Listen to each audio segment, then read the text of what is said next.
Alors, cette vidéo pour expliquer un petit peu l'incarnation, en tout cas cette terre et ce royaume dans lequel on est.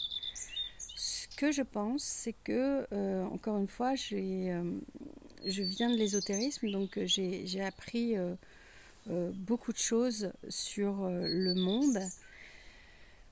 L'idée qu'on se fait de l'âme, de l'incarnation, mais avec mon mari Johan, on est passé par une machine à laver dans laquelle on a dû désapprendre beaucoup de choses pour essayer d'être neutre en fait et de penser par nous-mêmes. Et aujourd'hui, voilà, j'ai le sentiment, en tout cas, je partage avec vous une vision que je peux avoir de ce qu'est maintenant l'incarnation pour moi et où nous sommes et ce que nous faisons sur cette terre.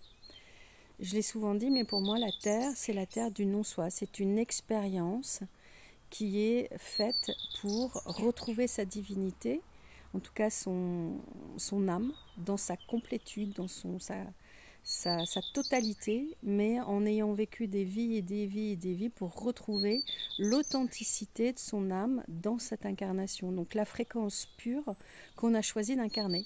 Ça peut être l'amour, ça peut être la foi, ça peut être la beauté de soi, ça peut être d'autres exemples, je ne les ai pas en tête, mais je ferai une vidéo là-dessus. Mais voilà, on a choisi d'incarner une certaine fréquence. Notre âme vibre à cette fréquence et le jeu, c'est de d'abord expérimenter dans le non-soi pour retrouver totalement cette fréquence pure, elle-même, et de vibrer cette fréquence dans la matière.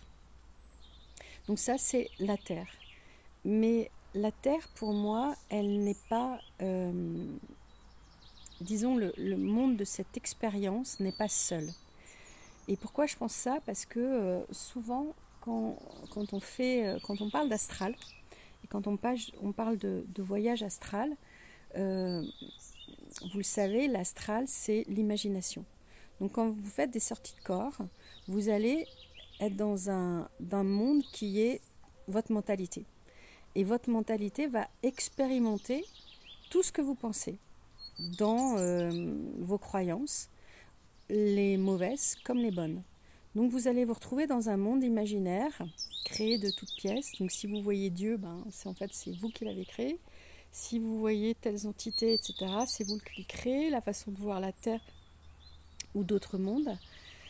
Mais il y a la possibilité de sortir de l'astral. C'est-à-dire c'est des plans, encore une fois. Et il se peut que vous sortiez dans un monde de l'astral, mais il peut que vous sortiez sur d'autres plans, en fait. Et ces autres plans, à partir du moment où c'est un autre royaume, finalement, vous allez expérimenter d'autres choses. Et j'ai le sentiment, encore une fois, c'est juste un sentiment, c'est une possibilité, donc je n'affirme rien, encore une fois, mais voilà, je pense que ça pourrait être possible que la Terre, en fait, ait des couches, et notamment 12 couches. Pourquoi je dis 12? Parce qu'il y a 12 constellations, dont une 13e qui est cachée, le Serpentaire. Mais on a des cycles de 12 partout. On a des cycles de 7 aussi, qui sont mais à l'intérieur de la Terre, il y a 7 planètes qui sont visibles.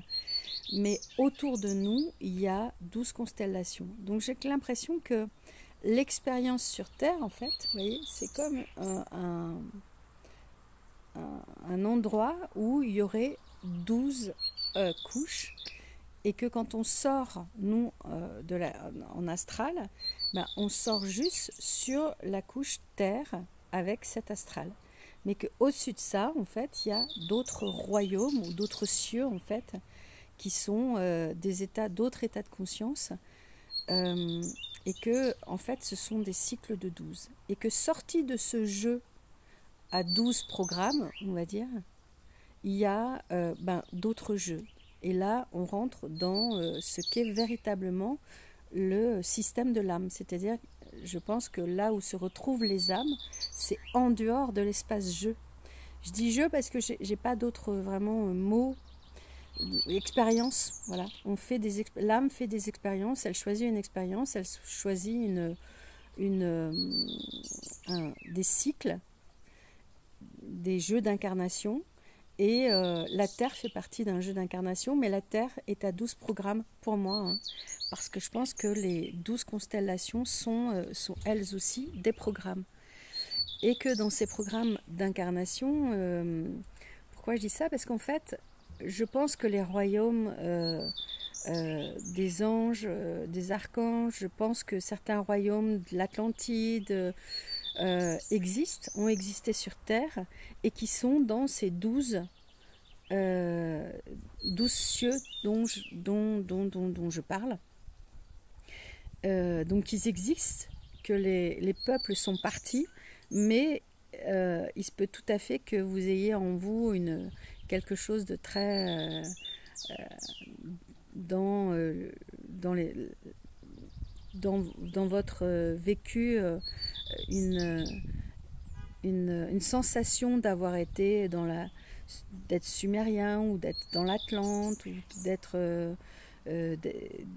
d'avoir été maya, etc. Et tous ces peuples qui sont partis parce qu'il y avait des ouvertures de portes pour eux en tant que peuple de partir parce qu'ils avaient fini leur cycle d'incarnation.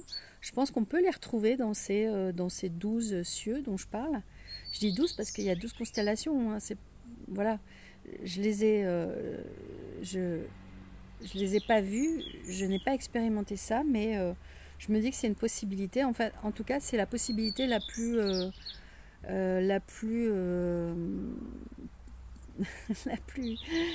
plus claire, celle de bon sens en fait, que je pourrais avoir trouvé aujourd'hui. Parce que j'ai pensé que la Terre était un royaume de prison, mais je le pense plus parce qu'on est tellement fait avec notre mental. Alors je vais vous parler un petit peu des archontes parce que c'est vrai que beaucoup de gens en parlent, etc. Mais je pense que les archontes, c'est simplement le programme qui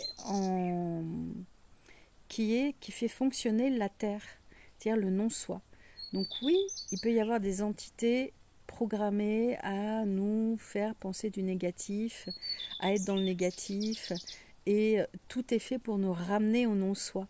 Mais quand on arrive à réintégrer notre âme dans notre complétude, on sort du programme.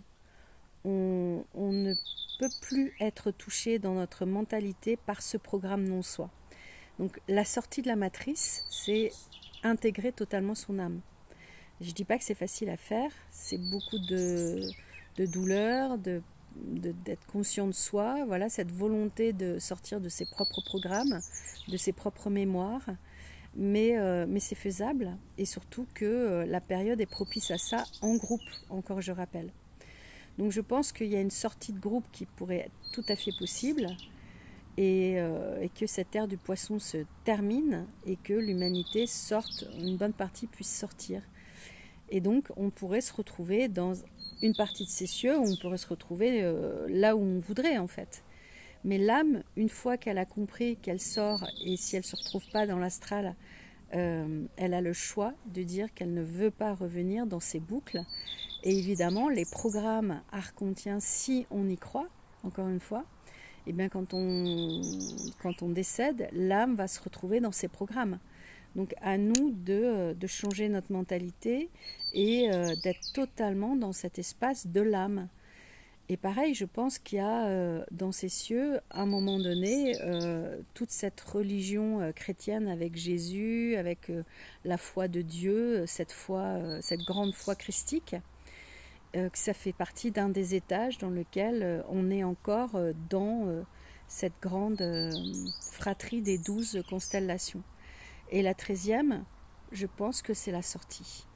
Mais je vous en reparlerai parce que pour moi, c'est encore des idées posées. Et je dis pas que je détiens la vérité, mais c'est une possibilité. Et voilà, je vous en fais part. Si vous avez des questions, évidemment, je reste à votre écoute. Mais c'est pas quelque chose que j'impose, encore une fois. Prenez-le si ça vous parle et si ça résonne en vous. Et je vous dis à bientôt.